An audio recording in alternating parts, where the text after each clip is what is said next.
ఐక్యరాజ్య సమితిలో పేట్రియాటిక్ విభాగానికి అధిపతిగా పనిచేస్తున్నటువంటి మహమ్మద్ సఫా అనే వ్యక్తి కొన్ని సంచలనమైనటువంటి నిజాలు బయటపెట్టి ఒక లేఖని పొందుపరుస్తూ ఆ పదవికి కూడా రాజీనామా చేశాడు.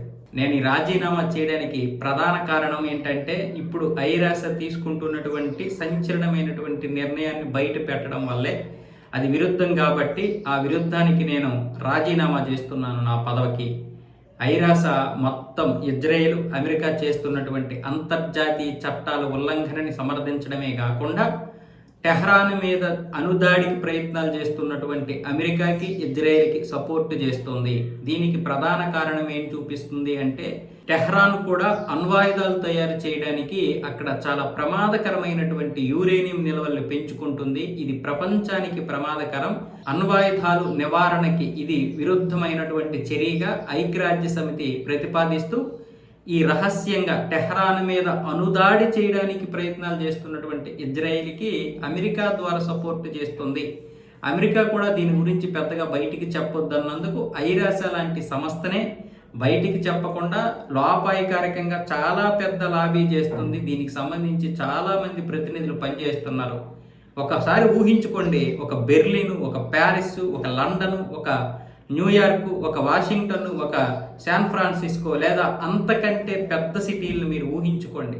అక్కడ ఒక అణ్వాయుధం కలిగినటువంటి బాంబు దాడి జరిగితే ఎలా ఉంటుందో మీరు ఊహించుకొని ఆ తర్వాత టెహ్రాన్ మీద మీరు బాంబు దాడి చేయండి అన్న విధంగా ఈ మహమ్మద్ సఫా ఒక లేఖలో పొందుపరిచినట్లుగా ఇప్పుడు కొన్ని నివేదికలు అయితే చెబుతున్నాయి. ఈ నివేదిక ప్రకారం ఇతను తన ఉద్యోగానికి వదిలేసిన తర్వాత ఆ లాబీ చేస్తున్నటువంటి వాళ్ళు ఎవరైతే లాబీ చేశారో ఐక్యరాజ్య సమితిలో ఈ అణుబాంబు గురించి, అణుదాడి గురించి, వాళ్ళు ఇతని కుటుంబాన్ని బెదిరించినట్లుగా కూడా చెబుతున్నారు.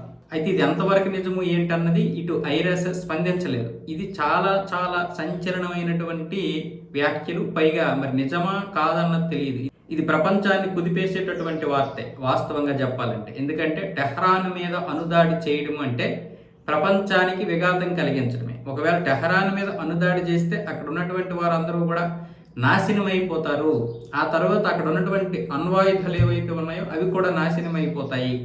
ఆ 450 కేజీల యురేనియం ఏదైతే ఉందో అది శుద్ధి చేయింది మొత్తం నాశనం అయిపోద్ది అన్న విధంగా ఇప్పుడు ఈ దాడికి ప్రయత్నాలు జరుగుతున్నాయని చెప్తున్నారు. అదైతే జరగకపోవచ్చు. ఒకవేళ అదే జరిగితే ప్రపంచ వినాశనమే తప్పదు. ఎందుకు అంటే ఇరాన్ ఆసియాతో పాటు అటు ఆఫ్రికాకు కూడా చాలా దగ్గరగానే ఉంటుంది. అంటే ఆఫ్రికా ఖండం కూడా నాశనం అయిపోతుంది. అంటే ఈ రేడియేషన్ అలా ఉంటుంది. ఇరాన్ మాత్రం ఊరుకుంటుందా? నిజంగా టెహ్రాన్లోనే ఉందని గ్యారంటీ ఏంటి? ఆ శుద్ధి చేసిన యురేనియం వేరే ప్రాంతంలో ఉంటే పరిస్థితి ఏంటి? అప్పుడు దాన్ని అది ప్రపంచం మీద ప్రయోగిస్తుంది. ఇక నేను నాశనం అయిపోతే ఇక ప్రపంచం మాత్రం ఎందుకు ఉండాలని ఎవరికైనా అనిపిస్తుంది. అప్పుడు మొత్తం ప్రపంచమే నాశనం అయిపోతుంది. కాబట్టి ఐక్యరాజ్య సమితి ఒకవేళ ఈ నిర్ణయం తీసుకుంటే అది వెనక్కి తీసుకోవాలి. ఒకవేళ దాడే జరగాలనుకుంటే, ఇరాన్ని అణచాలనుకుంటే ఇంకొక మార్గంలో అణచాలి. లేదు ఇరాన్ ఎప్పటికీ అణ్వాయుధాలు తయారు చేయకూడదు అనుకుంటే ప్రపంచమంతా ఏకమవ్వాలి, నాటో దేశాలు ఏకమవ్వాలి. ఇరాన్ని ఇప్పుడు ఏదో ఒక విధంగా చేసి అక్కడ ఉన్నటువంటి అణ్వాయుధాలకు సంబంధించి యురేనియం లాక్కోవాలి. అంతేగాని అణ్వాయుధాలు దాడి చేస్తే అది ఎంత ప్రమాదకరం. మీరు ఆ దాడి జరగకూడదనే కదా ఈ యుద్ధం చేస్తున్నారు. ఇరాన్ ఎప్పుడైనా సరే మా మీద అణ్వాయుధాలు దాడి చేస్తుందనే కదా మీ ఉద్దేశం. అలాంటప్పుడు మళ్ళీ మీరు అణ్వాయుధాలతో దాడి చేస్తే ప్రపంచం మీద మీరు ఎలాగా పట్టు సాధిస్తారు? రేపు పొద్దున్న ప్రపంచానికి ఏం చెప్తారు?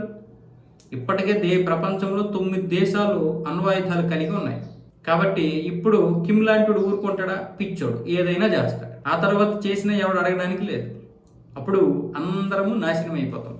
ఈ సంక్షోభం నుంచే ప్రపంచ దేశాలు బయటపడలేకపోతున్నాయి. మరొక నెల రోజులు ఈ యుద్ధం కొనసాగితే చాలు, అణ్వాయుధాల కంటే భయంకరమైనటువంటి సంక్షోభంలోకి వెళ్ళిపోతాం అందరం కలిసి.